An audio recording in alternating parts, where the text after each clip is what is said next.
Compass সিরিয়ালের আমরা আগামী পর্বে দেখতে পারবো।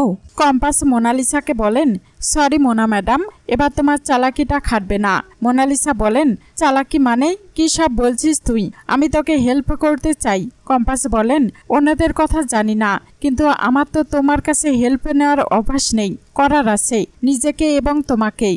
এবারটা আমি ম্যানেজ করে নিতে পারবো। তোমার আর তোমার বয়ফ্রেন্ডের যদি খুব ইচ্ছা হয় তাহলে বাইরে যাও, বাইরে গিয়ে পার্কে নাচো, ফ্লাইওভারে উঠে নাচো, যেখানে ইচ্ছা নাচো, কিন্তু এই বাড়িতে তো চলবে না। এটা আমার শ্বশুর বাড়ি আর আমার শ্বশুর শাশুড়ির অ্যানিভার্সারি। কম্পাসে বিহানকে বলেন, কি ব্যাপার বলুন তো, সবাই তো চলে গেল, আপনি এখনো দাঁড়িয়ে আছেন যে, আপনি যাচ্ছেন না কেন? বিহান বলেন, শুধু আমি দেখছি, দেখে বোঝার চেষ্টা করছি যে তোমার আসল ধান্দাটা কি করতে চাইছো তুমি। কম্পাস বলেন, আমার কোনো খুদ বের করছিলেন না খুঁজে খুঁজে, এবার নিশ্চয়ই জিজ্ঞাসা করবেন যে কাল রাতে কোথাও বেরিয়েছিলাম কিনা, কোথায় গেছিলাম।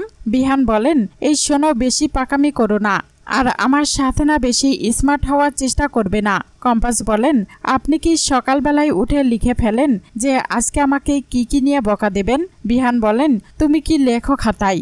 আমার মায়ের মাথাটা আরো বেশি বেশি কি করে খাবে? তাকাচ্ছ কি? আমার মায়ের সাথে তো বেশ ভালোই খেলা চলছে। মা তোমার ঘরেই, তোমার কোলে মাথা রেখে ঘুমাচ্ছে, তোমাকে চোখে হারাচ্ছে। মাকে হাতে রাখার জন্য আরো কি করছো বলো তো? কম্পাস বলেন, ব্ল্যাক ম্যাজিক করছি। বিহান কম্পাসকে বলেন, বাড়িতে আসার সাথে সাথেই তো অনেক বন্ধু পাতিয়ে নিয়েছো, বুবলি, বাবুলাল দা, বড় বৌদি, তারপর কাকিমা, রশ্মিকা। এদের মধ্যে কাউকে তো একজনকে ডেকে নিতে পারতেই, বলতে পারতে তো যে আমার হাতের ব্যান্ডেজটা বেঁধে দাও, নাকি সেটাতেও তোমার ইগো হাট হতো। সব কাজে একা একা করতে পারি, এটা না দেখালে চলে না, তাই না?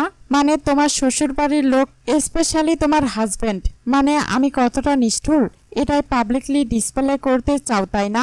একটু জল খাও তো, সারাদিন জল খাবে না আর খালি হিসকে তুলবে। বেশি ব্যথা হলে ব্যথার ওষুধটা চেয়ে নেবে, ঠিক আছে? আর আমি সকালবেলা ডক্টরকে ফোন করে দেব, উনি এসে টিটিনাসটা দিয়ে যাবেন। কম্পাস বলেন, আমি ইনজেকশন দেব না। বিহান বলেন, কেন, কে বলেছিল গুন্ডাদের সঙ্গে মারামারি করতেই? আবার তো ওদেরকে ডাকছিলে আয় করেই, সব কিছুতে হিরোগিরি। কম্পাস বলেন, একটা লোক গার্লফ্রেন্ডের সঙ্গে হিরোগিরি দেখাতে গিয়ে গুন্ডাদের হাতে মার খাচ্ছিল, আমার মায়া হলো তাই বাঁচাতে গেছিলাম, আর আমার হাতটাই কেটে গেল, এতে আমার কি দোষ? বিহান বলেন, কি বললে তুমি? আবার ওই কথাটা বলছো তুমি? কম্পাস বলেন, কেন ভুল বললাম? গার্লফ্রেন্ড না?